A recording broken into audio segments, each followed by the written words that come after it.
చేశారు. మీ నియోజకవర్గానికి ఇన్ఛార్జ్ వచ్చిన తర్వాత ఇక్కడ మా పక్కనే ఉన్న మా స్టేడియం డెవలప్ చేశారు. చాలా రోడ్లు వేయించారు, చాలా అభివృద్ధి కార్యక్రమాలు చేశారు. ఇది కాకుండా దీనికి ముందు పశ్చిమ నియోజకవర్గంలో కూడా అభివృద్ధి కార్యక్రమాలు చాలా చేశారు. బెల్లంపల్లి శ్రీనివాసరావు నుంచున్నారు, ఆయనే వస్తాడు. మళ్ళీ ఇక్కడ నుంచి వెల్లంపల్లి శ్రీనివాస్ గారు నిలబడ్డారు కదా, తెలుసా? సెంట్రల్ నుంచి గెలిస్తే మంచిదే, జగన్ గెలిస్తేనే మంచిది అంటున్నాం. మరి ఇప్పుడు ఇక్కడ నుంచి వెల్లంపల్లి శ్రీనివాస్ గారు నిలబడ్డారు, తెలుసా? తెలుసు. సెంట్రల్ నుంచి ఎలాంటి వారు? ఇప్పుడు పరిచయం కదమ్మా, ఇప్పుడు మరి నుంచున్నారు కదా ఆయన, ఇప్పుడు తెలిసింది మాకు. అందరూ చెప్పుకుంటుంటే వింటున్నాము, ఆయన మంచి పనులు చేస్తారు, వేయండి అని. వెల్లంపల్లి శ్రీనివాస్ గారు నిలబడ్డారు, మంచివాడు, ఆయన గెలవాలని చూస్తున్నాం. శ్రీనివాస్ గారు బాగా పనిచేస్తారు. నియోజకవర్గంలో అభివృద్ధి పనులు బాగా చేసిన చరిత్ర ఉంది. ప్లస్ ఆయన మంత్రిగా చేసిన అనుభవం ఉందంటే విజయవాడ నగరం మీద పూర్తి అవగాహన ఉంది. ఎక్కడ డెవలప్మెంట్ ఎక్కడ ఆగింది అని ప్రతి డెవలప్మెంట్ కార్యక్రమం అవగాహన కాబట్టి డెవలప్మెంట్ పూర్తిగా చేస్తారని నమ్మకం విజయవాడ సెంట్రల్ ప్రజలకు ఉందమ్మా. ఎలాగంటే ఇక ఎవరు గెలుస్తారో తెలియదు కదా, మేము కాంగ్రెస్ పార్టీకే వచ్చాం. పర్వాలేదు, బాగానే ఉంది, బాగానే ఉంటుంది. వచ్చినాయండి, పింఛని వచ్చింది, ఇల్లు వచ్చింది, అంటే ఇంకా ఇవ్వలే, ఇచ్చారంతే, పట్టా వచ్చినాయి అంతే. ఉన్నాయి, అవి రావాలి, మాకు ఆయనే గెలవాలని చూస్తున్నాం. శ్రీనివాస మంచివాడు, మంచివాడు, బాగానే మాట్లాడు, ఏం లేదు, బాగానే మాట్లాడు. అమ్మ శ్రీనివాసరాజు అమ్మ, విజయవాడ సెంట్రల్ నియోజకవర్గం.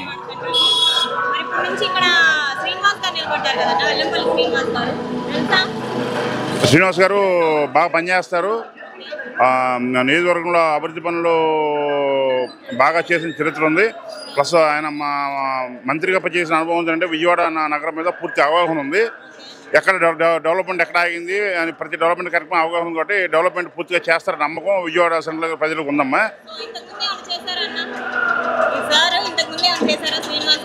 చేశారు. మీ నియోజకవర్గానికి ఇన్ఛార్జ్ వచ్చిన తర్వాత ఇక్కడ మా పక్కనే ఉన్న మా స్టేడియం డెవలప్ చేశారు, చాలా రోడ్లు వేయించారు, చాలా అభివృద్ధి కార్యక్రమాలు చేశారు. ఇది కాకుండా దీనికి ముందు పశ్చిమ నియోజకవర్గంలో కూడా అభివృద్ధి కార్యక్రమాలు చాలా చేశారు. అది గత తెలుగుదేశం ప్రభుత్వంలో కూలగొట్టిన గుళ్ళు నిర్మించడం కానివ్వండి, అక్కడ పునర్నిర్మాణం చేయడం కానివ్వండి, రోడ్లు కానివ్వండి, స్టేడియంలు కానివ్వండి, చాలా అభివృద్ధి పనులు చేశారు. చెప్పుకుండా పోతే వెల్లంపల్లి శ్రీనివాస్ గారు నియోజకవర్గ అభివృద్ధి చేయడంలో బాగా ముందెత్తునుంటారు. ఆ నమ్మకంతోనే మేము ఆయన కోసం పనిచేస్తా ఉన్నాం. బాగున్నామా స్ట్రాంగ్ క్యాండిడేట్ ప్రచారం మాత్రం కానీ చాలా వీక్ క్యాండిడేట్. ఎందుకంటే ఆయన మీద చాలా ఆరోపణలు ఉన్నాయి. గత రోజు గుడ్లాండ్ అసెంబ్లీకి పంపిస్తే అక్కడ నేను గోతులు తీస్తాను పాతేస్తాను అనే క్యాండిడేట్ తప్పించి, ఇది కాకుండా స్థలాలు ఆక్రమించిన ఆరోపణలు స్వయంగా వాళ్ళ డబ్బా ఛానళ్ళు, టీవీలో, ఆంధ్రజ్యోతిలో, ఈ టీవీలో స్థలాలు ఆక్రమించాడని ఆరోపణలు వాళ్ళ టీవీలోనే వచ్చినాయి. బోండామాతో కంపేర్ చేసుకుంటే వెల్లంపల్లి శ్రీనివాస్ గారు ఎటువంటి భూ ఆక్రమణ ఆరోపణలు లేవు, ఎటువంటి రౌడీజం ఆరోపణలు లేవు, చాలా మంచి క్యాండిడేట్. కాబట్టి 80% గెలుస్తారు నమ్మకం ఉందమ్మా.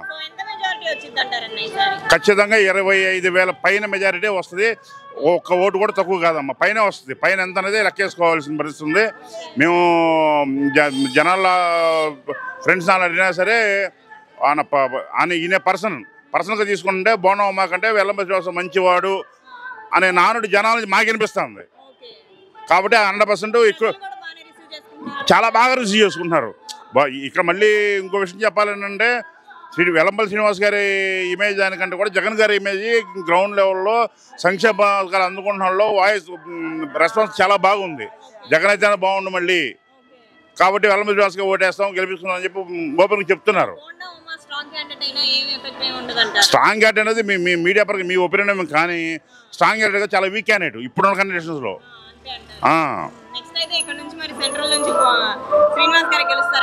100కి 1000% ఆయన గెలుస్తారు. మళ్ళీ మినిస్టర్ కూడా అవుతారు. సెంట్రల్ నియోజకవర్గం బాగా అభివృద్ధి చెందుద్ది.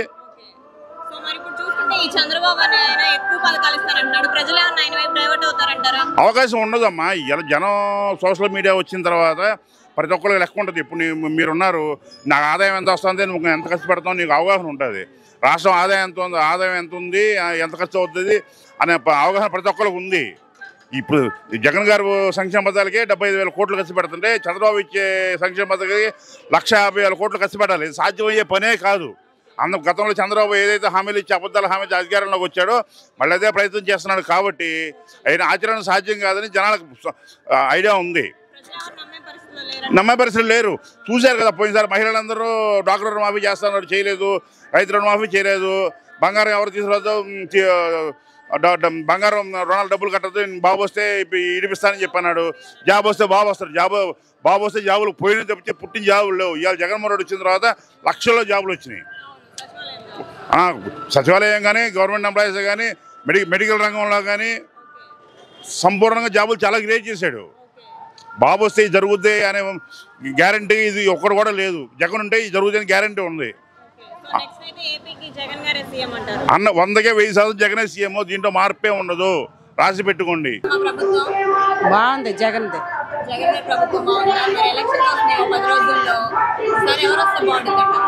మాకు జగన్ రావాలని ఉంది. మేము చాలా ఆయన చేసిన అభివృద్ధి తీసుకున్నాము.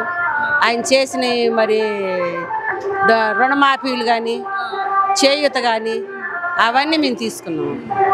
4 విడతలుగా వేశారు, లబ్ధి పొందున్నాము.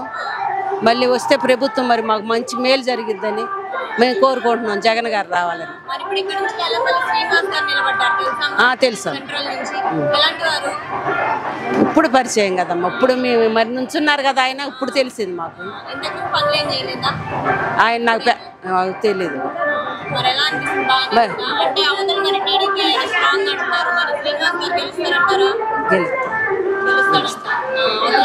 అందరూ చెప్పుకుంటుంటే వింటున్నాము. ఆయన మంచి పనులు చేస్తారు వేయండి అని. మరి మేము అటు రీతిగా నమ్మకం ఉంది. బ్రహ్మాండంగా ఉందమ్మా. బాగుంది. ఆయనే వస్తాడు మళ్ళీ. బెల్లంపల్లి శ్రీనివాసరావు నుంచున్నారు. ఏందమ్మా వాళ్ళు ఏం చేశారమ్మా? ఇప్పుడు ఏం చేశారు? ఏం చేయలేదమ్మా. జగన్ గారు మాత్రం బాగానే ఉంది. నాకు మాత్రం పెన్షన్ అది వచ్చిందమ్మా ఆయన వచ్చినాక. నేను మాత్రం జగన్ గారికే వేస్తాను. ఇప్పుడు వరకు తెలియదు. ఇప్పుడు వస్తే ఇంతవరకు ఇటు లేరు కదా. ఉంటే చేసేవారేమో, ఇప్పుడు ఉంటే చేస్తారు. ఇప్పుడు ఇంత మట్టికి రాలే. ఇక్కడ తెలియదు కదమ్మా. అక్కడ గుడిలోనే అక్కడ అమ్మవారి గుడిలో ఆయనే ఉన్నారట. అక్కడ బాగానే చేశారని అనుకుంటున్నారు. ఇక్కడ వరకు తెలియదు. ఇప్పుడు వస్తే చేస్తారు ప్రస్తుతానికి. మాకు జగన్ గారు వస్తే బాగుంటుంది. అసలు డబ్బులు వస్తున్నాయి. ప్రభుత్వం బాగానే ఉంది. తర్వాత ఎవరు వస్తారో తెలియదు కదా. జగన్ వస్తేనే బాగుంటది. జగన్ గెలిస్తేనే మంచిది అంటున్నాం. జగన్ గారు వస్తే బాగుంటుంది. ఎందుకనంటే అన్ని పథకాలు ఇస్తున్నాడు, అందరిని బాగా చూస్తున్నాడు. ఇక్కడ నుంచి మల్లెపల్లి శ్రీనివాస్ గారు నిలబడ్డారు కదా, తెలుసా? సెంట్రల్ నుంచి ఎంత మెజారిటీ వచ్చిందంట ఆయనకి? మెజారిటీల సంగతి నాకు తెలీదు. గెలిస్తే మంచిదే. గెలుస్తారంటవా? గెలవకేం చేస్తారు, గెలుస్తారు. మరి అవతల పక్క బోండా ఉన్నారు కదా, వాళ్ళకి అభిమానులు వాళ్ళకుంటారు. మరి వాళ్ళు ఏం గెలుస్తారో మనం ఏం గెలుస్తామో తెలియదు కదా. గెలిచినాక తెలిసేది. గెలవాలనే కోరుకుంటాం. ప్రభుత్వంలో ఇంటి పట్టా ఇచ్చారు కానీ ఇంకా ఇల్లు ఇవ్వలేదు. వచ్చుద్ది, రాకుండా ఆడిపోతే వస్తారు. రావాలనే మా కోరిక. రావాలనే మా కోరిక. చెప్పండి, ఎలక్షన్స్ వస్తున్నాయి కదా, ఈసారి ఎవరు వస్తే బాగుంటుంది అంటారు? జగన్ వస్తే బాగుంటుంది. ఎందుకని అమ్మఒడని ముసలికి 3,000 ఇచ్చాడని ఇచ్చి అడ్డం తగిలీలు అబ్జెక్షన్ అని నిమ్మగడ్డ రమేష్ అంట అన్నీ అడ్డం వెళ్ళి ముసలి అంతమంది చచ్చిపోయారు. మా వాళ్ళంతా ముసలి అంతమంది చచ్చిపోయారు ఈ ఎండలోకి వెళ్ళి. మరి అట్లా ఏంటిది పద్ధతి కాదు కదా. మరి వాళ్ళకి పెట్టాలి కదా. ఎడును ముఖ్యమంత్రి పెడితే బాగుండదు కదా, పెట్టలేదు కదా. అది ఇప్పుడు 4,000 ఇస్తానంటున్నాడు చంద్రబాబు. అవన్నీ ఇంతకుముందు ఏమి పెట్టలేడు, 1000 రూపాయలు ఇచ్చినాడు. పాదయాత్రలు చెప్పాడు కదా 2,000 చేస్తాను. అంతకుముందు 1000 రూపాయలు ఇచ్చాడు కదా. అదంటే కదా 2,000 పెంచాడు. మళ్ళీ ఆ తర్వాత 3,000 ఇస్తాడు. దశల వరకు పెంచాడు, 3,000 పూర్తి చేశాడు. అది అంతే అండి. ఇప్పుడు జగన్ గారు ఏం పెంచలేదు కదా బాబా. ఇప్పుడు మరి పెంచింది పెంచలేదు, పెట్టాడు కదా.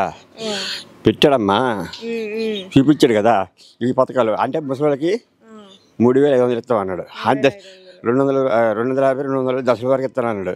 ఇంతకు మించి ఆంధ్ర రాష్ట్రం ఆర్థిక పరిస్థితిలో ఉంది, అందుచేత అంతకన్నా ఎక్కువ నేను పెట్టలేను అన్నాడు.